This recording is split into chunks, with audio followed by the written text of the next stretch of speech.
samtang nagbay ko, niabot ko dito sa Harvest House, daghang kayo ko amigo dito, halos tanan amigo na ko dito, mga pastor, ug katong dili pa pastor, nga nahimong pastor, kailan ako, kunya, naamang ko'y kauban dito, nga best friend po na ko, mga pastor, akong gisultihan, dili sila mo tuwo sa akong gisulti. Pero naisulat na sa pulong sa Ginoo, pero nikatawa lang sila. Kay kabalo ko nikatawa sila kay wa sila sa ilahang kanang hunang-huna ba nga naa din sa Bible. Ila ko gid kataw ang kay lisod man kay ang ilang gipangbuhat. Mao man akong gibuhat atong una kay mao man ang program sa diang nga eskwela kag Bible school, mao man gyud unang yung step nimo nga din mag-disciples ko sa mga tao, which is karong adlaw o karong panahon na ro dili na i-disciples ang tao. Mismo si Jesus Christ niingon sa 1 Peter, ni anhi daw siya dinhi to make kanang people mahimong hingpit ba, perfect, established, strengthened, and settled. Mao na ang gusto gyud ni sa Ginoo si Jesus Christ. Mao bitaw na nga din kanang gitawag og compassion. Kinahanglan mabatunan nato na naapotay compassion sa ato lang sarili kay mao bitaw na dingon siya, strive your own salvation. Aya na mo kaluoy sa uban, kaluoy inyong kagalingon. Kay matod pa ni Jesus Christ, katong sa kadisipulo ng utana kag Jesus Christ, daghang bay maluwas. Unsay tubag ni Jesus Christ, paningkamuti lang ninyo kay daghay naghimo nga di makahimo. Mao bitaw na nga din kinahanglan nato compassion, tinuod ng pulong compassion kanang piti ba sa to kagalingon ba nga mutungha ba nga luoy kayo ko kay sa tinuod lang ang Bible nagsulti miserable gyud ta.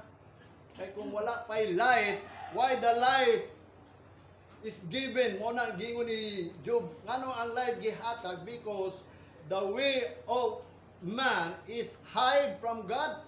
Natago ba? Wala sa dalan sa Ginoo. Mo na si Jesus Christ ni anhi nga siya ang mag-prepare sa dalan.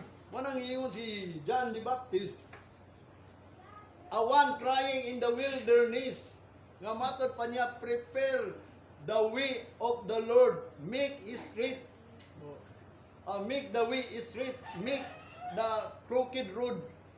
Kanang gitawag og straight, kanang tulid ba tulid, dili nang straight kayo, tulid lang, tarong ba tarong. Mo bitaw na nga si Jesus Christ ni anhi, ang pag-ani diay ni Jesus Christ, abi mo sa tinuod lang mo ni ha. Nga naman si Jesus Christ ni anhi tungod kay ang iya diyang gibuhat is about ang Ginoo naghatag og little grace. Gamay lang na grace ang gihatag, tama tong giingon sa Isra, kaning grace kanang ilang giingon amazing grace, gamay ra na. Una-una nga kita naata sa 2,000 years ang kalibutan gitagana sa Bible. Unya si Jesus Christ na tao 2,000 years.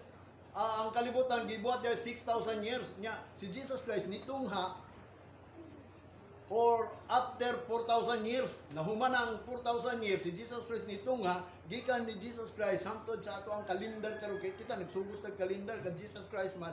Pila na ta ka tuig karon? 2021. Na-extend gani kung imong susihon, pero nganong mangutana ka nganong na-extend? Because of the long suffering of God. Kay dili siya gusto nga ang mga tao, mga laglag, kundi mga luwas, mo na gingon niya sa Peter. Kanang long suffering nga iyang gihatag sa tuwa, a little extension of grace. Katong gisulti niya sa Isra, wabit na hinungdan ningon ang Hebrews, the same yesterday, today, and forever. Kung basahon to nimo, the same karon gihapon to. A little, kung atong unahon, little span na to, space of grace.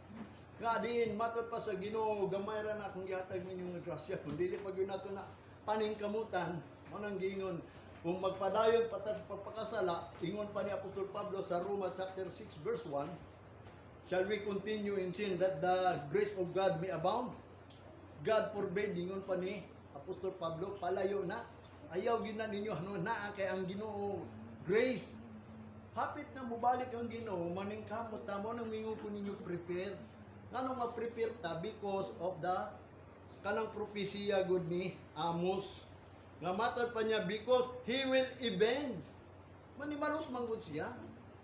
Manang ninyo sa prepare kay manimalos ko. Matod pa niya sa katong atong gibasa karon sa Amos chapter 4. Magsugod ka sa 4 kung imo nang basahon tanan. Matod pa niya, He will avenge for breaking of His covenant and the blood of his prophet and his servant. Mao na ang anion sa Ginoo nga manimalos siya tungod kay gibungkag ninyo ang covenant sa Ginoo sa tao. Ulo ang tao nasaag pero ang Ginoo nahigugma man sa tao mo nang nihatag siya og covenant kung mubalik daw. Mo na kung dili mubalik mo tong ningon ang Amos, wa lang gyapon sila nibalik. Mo na hinungdan ningon na lang pangandam na lang mo sila ay lagi na na. Kita kay ni Juin man ta. Pwede naman ta ni Juin kay si Jesus Christ is for all man, di ba? Grace man siya. Kato lang mo too. Mo nang ningon si Apostol Pablo, for by grace we are saved. Kung dili na ka mo too. Kung saan man yung pagka-save sa grace. Gitawa bitaw na grace kay gitagaag chance ang tao sa Dios. Ang ilaha ba? Mga iya sa Ginoo, kita nag-join lang gyud ta unsa gani gisugo sa Ginoo sa ila, mao po natong buhaton. Mo na yang gingon because of his love of the world, he gave his only begotten son. Mo nang gingon, the grace is Jesus Christ. Mo na si Jesus Christ kay ngano ma'am. Siya ang nag-andam sa dalan. Naghatag siya mensahe unsa atong buhaton. Si Jesus Christ ingon sa Lucas chapter 1 verse 79 man siguro ningon siya, iya tanggayran sa dalan sa kalinaw. Nga diri sa kalibutan, wa mo kitay kalinaw sa kalibutan. Kay matud pa gani sa Proverbs, ang tao nga natawo sa kababaye puno gyud nagkagubot. Pagkatao pa lang kanang bata wa pa nakasabot nga din ang iyang anahan nagantos na sa problema sa kinabuhi nila. Ang bata sige lang nagkatawa, muhilat na kung unsay gusto niya, pero ang inahan. Pero pagkadako ana, iya na nang masabtan nga wagi kalinaw. Mao bitaw na nga din tama gyud ang gingon sa Bible. Mao yang gingon ri, he will give us rest of peace of our souls. Mao nang gingon niya dito sa John, ningon Jesus Christ, my peace I give unto you that the world cannot give. Ang kalibutan dili gyud na makakaplag anang kalinawan na. Mao na si Jesus Christ niani siya to lead us in the way of peace. Kanang dalan sa kalinaw ba kay ngano ma'am, kanang atong kalag makapahulay na. Kay labi na kanang imong unod way laing gibuhat ana ang imong kalag nakasala. Mo nang giingon, the fruit of your body is the sin of your soul. Ang tanan buhat sa imong lawas sala na sa kalag. Ang lawas wa nay labot kay ngano man madunot ra man na. Pero ang kalag gitaganan man na sa Ginoo og padulngan. Mo bitaw na si David kanunay ang kalag niya mo giingon sa Ginoo, o kalag ko dayga ang Dios, o kalag ko pangita ang Ginoo.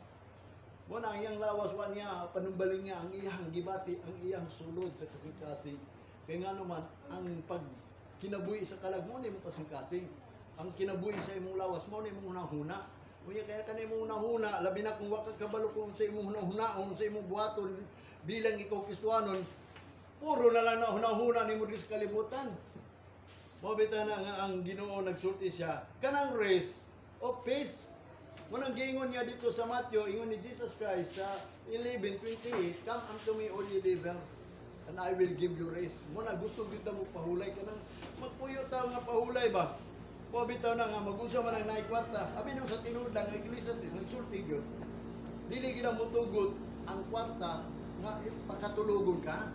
Isulod yun na. Bisa pag mutanaw ka sa YouTube, kanang mga dato, ako man yun ang nakita yun, ako nabasa na, nga bisa pag ilang amahan dato, di mo salig silang anak. Di mo salig silang asawa. Kaya nga naman, tungod silang kadato. Kay ba silang patyon siya, kay sayang kayo yung pagkadato, tanan makabot niya. O bitaw na ningon ang Ginoo, mag-unsa man nga makabot mo tibok kalibutan, mawala imong kalag. Unsa may ikambyo sa imong kalag? Hindi lang kalag, gitaganan. Ang problema kay wa sila knowledge, kita kay naman kay knowledge. Gitagaan tag grace aron makabaton tag knowledge. Ang kaluwasan gikinahanglan og knowledge. Mo na iyang gingon dinhi, kanang compassion. Ingon pa niya, ayaw ninyo na ipakagamay. Kaning pulong sa Ginoo, ingon pa ni Isaiah chapter 4 verse 8. Nganong manganda man pudbuta tungod ini pulonga atong pangandama atong kagalingon. Number 1 iyang gingon dinhi sa Isaiah chapter 40 verse 8. The grass withereth, the flower fadeth, but the word of our God shall stand forever. O tanawa na mo stand yun na forever. sa sa First King, sa panahon ni David, chapter 8, verse 56, ingon pa sa sulat ni Moses, sa diya gibasa sa First King, hath not one word of all his good promise failed. Wala gyud pulong nga sa iyang mga saad mapakyas. Tanan matuman jud na. Walang giingon ni Jesus Christ sa Lucas chapter 16 verse 17. It easy. Mata? And it is easier for heaven and earth to pass than one little of the law to fail. Tanawa, wa gyud usa ka gamay nga pulong nga mapakyas. Kung unsay gisulat dinhi, abi no sa tinuod lang gisulat sa Ginoo dinhi, mga suko ra ba nang daghang grupo kung ako ning basahon. Wa bitaw nang magpadayon ta gamay panon kay ngano man ang Ginoo nahimungod nato sa paghatag niya sa iyang gingharian. Ang gamay panon lang ang gihatagan sa iyang gingharian, dili daghan. Kung wato ka sa daghan mo tuod usaon ta man wa may giingon niya padayon kamong daghang panon kay ang Ginoo nahimuot ninyo.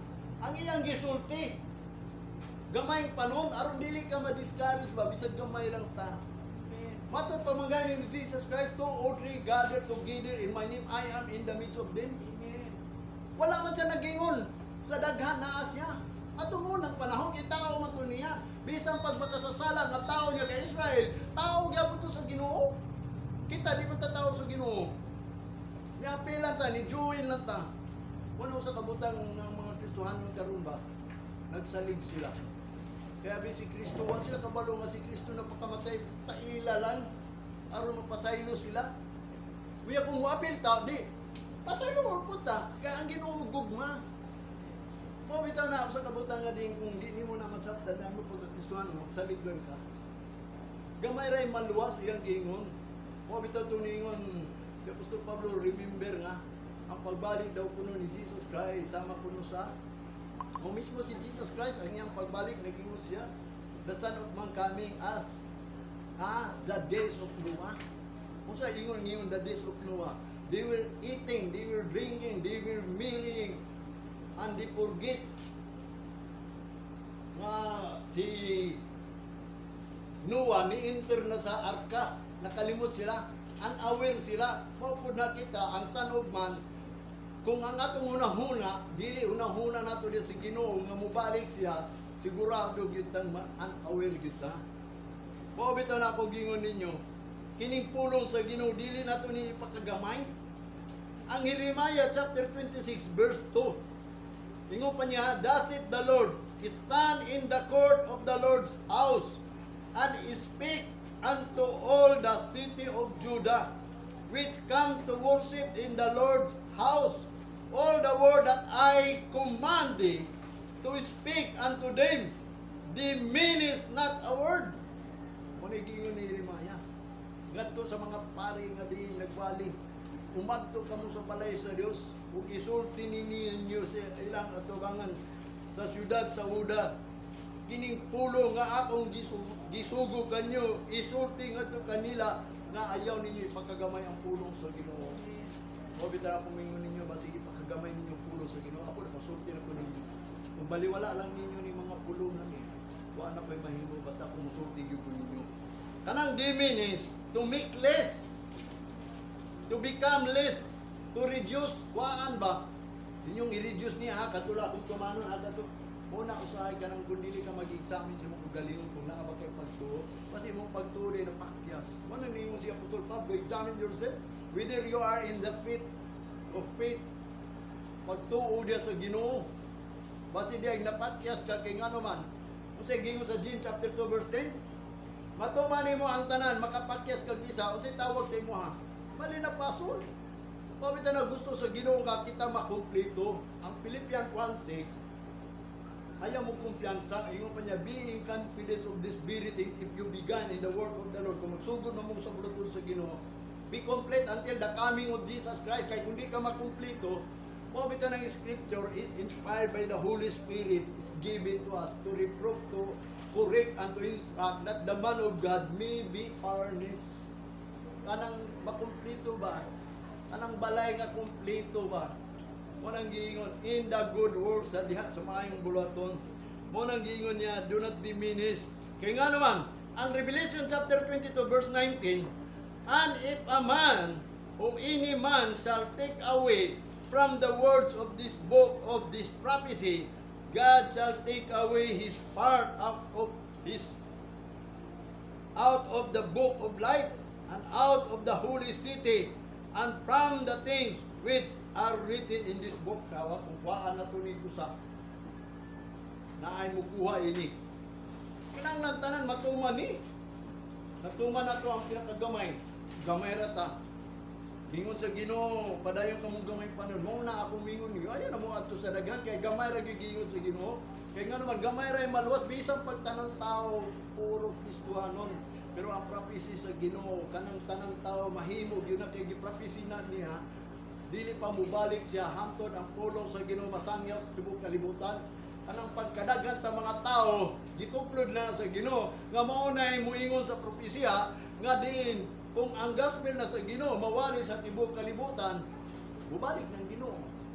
O bitaw na tanang tao puro na Kristohanon, puro na nakaila sa Ginoo.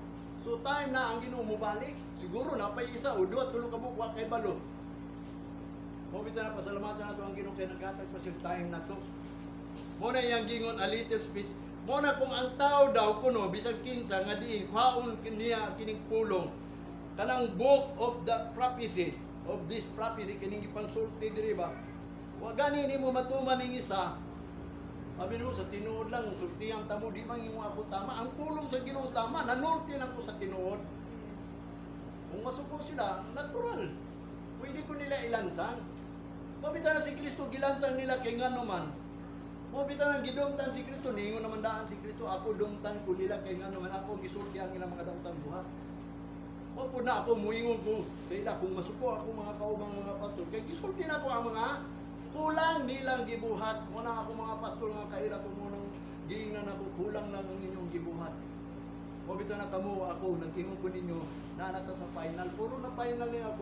Mabita na akong ingon ninyo ayan ako pagsilibrar ng birthday ha.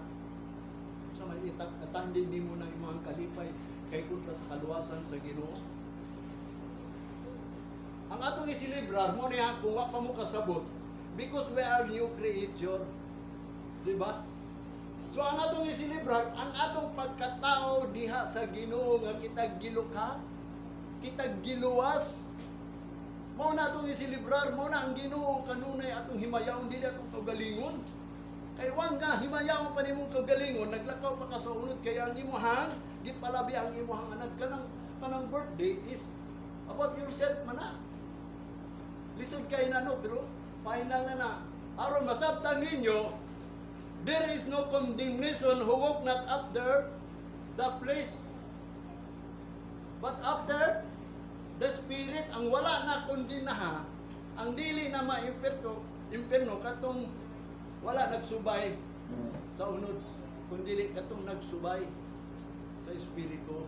Mo nang maglakaw ta sa Espiritu. Kita karon Domingo mo ni ato ang dalan. Ingon pa ni David sa 77 man to verse 13. I know, O God, your way is in the sanctuary.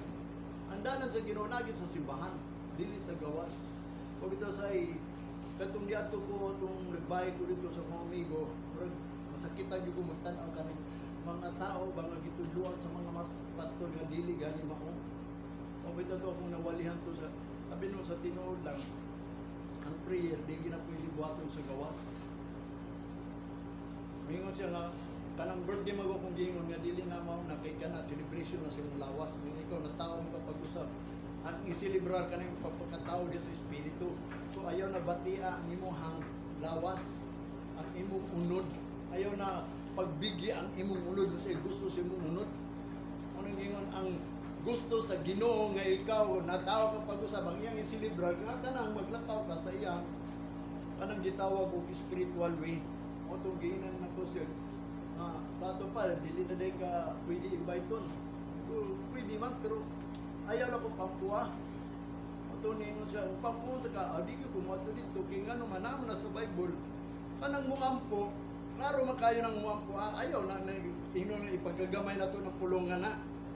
Nga matod pa niya, when you pray, kung sa iyang gingon, when you pray, go to the closet room, close the door, And your Father in secret will answer you, will reward you. Samtang kung ikaw daw mag-ampos, kadala mo, bitang nagitawag og hypocrite ang mga eskribag para siyo, kay nga naman, wa sila galain, dinduhan, puro lang pag-ampo sa gawas. Mo bitaw na ako, sayang yan, nakayong bigod ka itong pagtampong na ko. Hantod karon wag yun sila kabalo sa pulong sa Ginoo. Di makumbingon, tama mo manigingon sa pulong sa Ginoo. Na i-prayer meeting sa mga pastor mo itong nagpalayo na lang ko. Kayong Lord, gano'n hindi ni mag-yun. Wato, nagkayon ko nga, ang una-una yun sa Ginoo ba nga, nasa ako ang makonsinsa yun kung kanang wato man ang pulong sa Ginoo. Bisag ko sa lang nakapulong, not one word of this promise, kay promise na sa Ginoo. Makuhaan kag bahin nga although didawat ka sa Ginoo, naisulat na imong ngalan sa book of prophet, sa book of life, o nakwaon na sa Ginoo kung imong ipakyas na, if any man shall take away from the words of this book of this prophecy, God shall take away his part out of the book of life. At tanan mga Kristohano ni apil na sa book of life. Gi-record na sila kay didawat na sila kang Kristo. Di ba ninyo si Kristo? Kinsay mo tuon ako, dili malaglag kung makabaton kinabuhi nga walay katapusan. So therefore na-record na ka dito. Pero pag doon na may usa ka pulong nga imong kwaon diha nga di nimo tumanon o di nimo tuhuan, kwaon po na ang parte nimo sa gitawag og part out of the book of life and out of the holy city. Mawala ka sa holy city. And from the things which are written in this book, o ang tanan butang nga naisulat diri sa basahon sa kinabuhi, kwaon yun na. Kung kwaan na to na, muna nga wala gyud lang tawan. Ako sa tinuod lang amo nang mangayo ko sa Ginoo kung say kulang namo. Ang malakay sa tinuod lang ang atong gisundan o mga tao siguro ang mga Pilipino, mga Gentiles or Amerikano man kay dili man na sila mga Hudyo atong nagtuo kang Kristo Jesus. Kung sa itong mga nasod din nga nagtuo kang Kristo Jesus, gawas lang ka sa mga China, sa mga ang Russia gani nagtuo na kang Kristo Jesus. Gawas lang sa North Korea, South Korea, sa China o sa itong dapit dito nga sa China. Wala na sila nagtuo kang Kristo Jesus.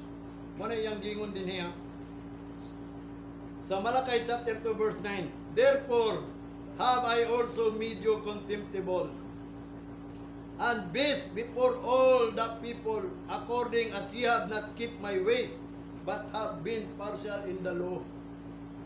Dagay nagwali tuod, mao na akong gingon, gipangayo bitaw na ko sa Ginoo, Lord, unsa magikulang namo, unsa may final yun nimo ang ipabuhat sa mo, kay amo nang buhaton. Mao bitaw ni akong gingon ninyo, kay di ang mga magwawali, giparsyal lagi nila, kay giparsyal ganin sa mga tao sa Ginoo. Muna yang gingon niya, gihimo na lang niyang contemptible, kaba mo ng contemptible, talamayon, mahimot ang masaway puhon, kung dili ta makakabot anang gitawag twinkling panay. Maapil ta gis kalibutan sa mga tao nga bisag wa sila nagsimba, ikaw mo nagsimba, maapil mo. O bito ng ato ang bantayan. O, mingon ang mga Kristohanon karon nagsimba mami, di mami pareha sa mga unbeliever nga nagsimba. Pero nahimong contemptible nga naman. Ang ilang pagsimba is partial as long nga diin sila makadaig sa Ginoo. Mo man na, mo bitaw na nagpunta sa pulong sa Ginoo aron may bawa nato kung sa Ginoo isulat sa Bible. Ang naisulat sa Bible mo ni adin kining mga tao sa nagkaila sa Ginoo mahimo nang gyapon abomination. Mo bitaw man dunay gisulti sa Ginoo, they profess that they know God but they deny as God. In their work deny. Kay nga naman simba sila pero di sila mutuman sa sugo sa Ginoo. Muna yang gingon daghang kay mga pulong dito nga din mga tao nangalagad sa Ginoo, murag yun sila giya sa Ginoo pero di ay sige na sila mutuman. O bitaw nang para sa mga eskriba, mga hypocrite gitawag ni Jesus Christ kay nga naman ilang giparsyal ang pulong sa Ginoo, wala nila tudloy sa pagsulod sa kingdom of God kay nga naman mismo sila di man pud mosulod. Kay kung mosulod sila nga kanang gitudlo gayon imbis na hisulat yun na lisod manggod. Gituglod po to sa Ginoo aron i-reject mo bitaw ng usa ka butang. Ang Ginoo nagpagay sa ilang kasing-kasing aron kita makaduol sa Ginoo. Muna once nga kita muduol sa Ginoo sa matunghaton, mo bitaw na mag-prepare ta. kining pag-prepare. Mo bitaw na akong gingon ngano mag-prepare mo gyud ta. Ngano mangandam ta dili tayo magpadayon ta pangalagad sa Ginoo, mag-usa ng pagpadayon ug wa ta ka pangandam. Mo bitaw na ningon siya prepare to meet thy God kay ngano man do nagi buhaton ng Ginoo. Mao na akong gingon sa inyo atong miaging Domingo, i-gather ganin niya ang nasod kay ngano man ibubo niya ang indignation. Ang first is anger kanang grabe kayo nga kasuko sa Ginoo. Mo na yang gingon. Mo bitaw na ngano mga mangandam yung kita. Atong andamon si Jesus Christ ni ani diay aron pag-andam sa dalan sa Ginoo. Kay mo ani man gyud ang Ginoo sa tuwa. Mo nang ningon si Jesus Christ sa John chapter 14 man siguro na. Ako buhato sa akong aman magandang puglo na. Kung sa diya maumanan ako mubalik ko. Dini kaninyo kay kung asa gani ko tuapod mo. Pauntan niya kay kung asa siya kay bunaod mo siya sa ikaduha ato siya sa mga pupuli. So mo nang giingon kung apuntan niya. Mo nang giingon niya dinhi sa Amos. Sa verse 13 sa Amos chapter 4. For lo, he that formeth the mountain and created the wind and declared it into a man. What is his thought? Tanaw kisay nag-declare sa inyong una-una. Ang Ginoo ayan na inay kamo. Kung kamo dili mo ingon mo nga di sa kumsimba ron mo sa kaytuan. Because yang karon kay di ka simba kay nga naman nagkasakit o bitan ako gingon at mamiyaging ninyo atong Domingo pag dili gani mo worthy karon mo nagiingon ni Apostol Pablo magkasakit mo maluya mo ang uban mga matay mo nagiingon niya mo nang usahay maglugos tag-ani dinhi kun dili tapos mo bitan na kumuanit na dinhi himuan na lang gyud takos pangaywa sa Ginoo nga mahimo kang takos wa man kay mahimo nagyud Ginoo dawata ko karon nga musimba nimo aron di ka maluya kay wa man tay mahimo dili lang kay muani ka diri nga wala lang si mong nahuna ayaw gani diri nga di maminaw lang ka kun dili ni ani ka dinhi kanang pagpaminaw pagpangaon sa pulo sa Ginoo kay ang tao dili mabuhi sa tinapay lamang bisa pagdagan na imong kwarta diha di ka mabuhi pero kung wa kay kwarta mukaon ka sa pulong sa Ginoo mabuhi gyud ka. Mo na yang gingon kay kinsa katong mukaon dili nagutmon kita tong dili na ukabud. Mo bitaw nang ani ta dira og pangaon. Mo na yang gingon ang nag-create sa unahuna ang Ginoo matud pa niya that make the morning darkness. Siya magbuhat ining kabuntagon ngadto sa kangit-ngit and trade it upon the high places ug iyang gipangtumban katong mga tag-as nga mga lugar of the earth. The Lord, the God of hosts is His name. Sa Amos chapter 5 verse 4 and 8, ingot pa niya dito, for thus saith the Lord unto the house of Israel, seek ye me, and ye shall live. Sa verse 8, seek him that maketh the seven star and the Orion, and turneth the shadow of death into the morning, and maketh the day dark with, matod pa niya, with all that calleth of the waters of the sea, and poureth them out upon the face of the earth. Munang gingon, unsa datong buhaton? Nagingon daw ang Ginoo, pangitaa ko ninyo aron mabuhi mo. Pangitaan ninyo ang nagbuhat anang pito ka star ug Orion. Kaila ba mo anang Orion? Dili na chichirya nga Orion. Kanang Orion ba kanang galactic galactic anong daghang kayong gagmay star? Unang gitawag og Orion na manadunggan na ang seven star. Kinsa may nagbuhat ana? Mo na tong pangutaon. Kanang nagturnit sa shadow of death into light. Kanang morning into make it the day dark. Kanang imong kabuntagon nga walay pulos kapag kabuntag nimo kay ngano man di imo pangitawon ng Ginoo. Pagit ta matagabi magkampo ka sa Ginoo. Mo nang giingon ni David kanu sa makumudo sa Ginoo sa dihang ikaw maghila hilaki gyud. Mo bitaw nang ay pakita sa tao nga naghila ka kamo lang ang Ginoo tinuod ba gyud ka nagtuo sa Ginoo. Mo bitaw na ako wa di gyud ko magpakita nila magkampo. Kay ngano bisan maglakaw ko magmotor ko magkampo ko sa Ginoo. Maghilak pa manggani ko kanang tininuod Lord dili ni biluang ako. Mo na nga ang kung ingon sa inyo nga din ang Ginoo pangayo iginyog tabang kay ang Ginoo maluluyon. O bitaw na nga din, mo na siya atong pangitaon nga nagbuhat sa tanan. Mo na yang gingon ngadto sa Israel, prepare to meet thy God kay ngano man. Kinahanglan gayud nga din sila mubalik sa Ginoo kay ang pag-ani sa Ginoo, mo bitaw nang naay great tribulation. Una siya muani dinhi kay kanang great tribulation, that is vengeance.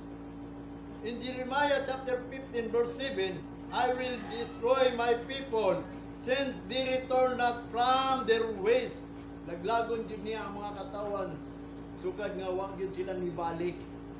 Ang Jeremiah chapter 6 verse 16 gisultihan na sila, thus it the Lord God, stand ye in the ways and see and ask for the old path, where is the good way, and walk therein, and ye shall find rest for your souls.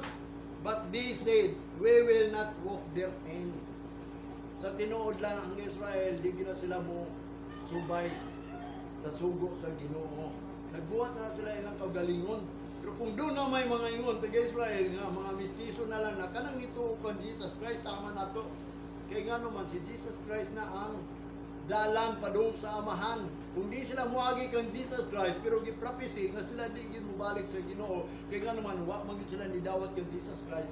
Mao sad nakita karon kung sila di mubalik, kita wala ta ingon nibalik ta kay di man ta iyak sa Ginoo, dili man ta backslider. We are sitting in the shadow of darkness, the shadow of death. Naglingkod ta sa walog sa landong sa kamatayon, under ta sa pangit-ngit.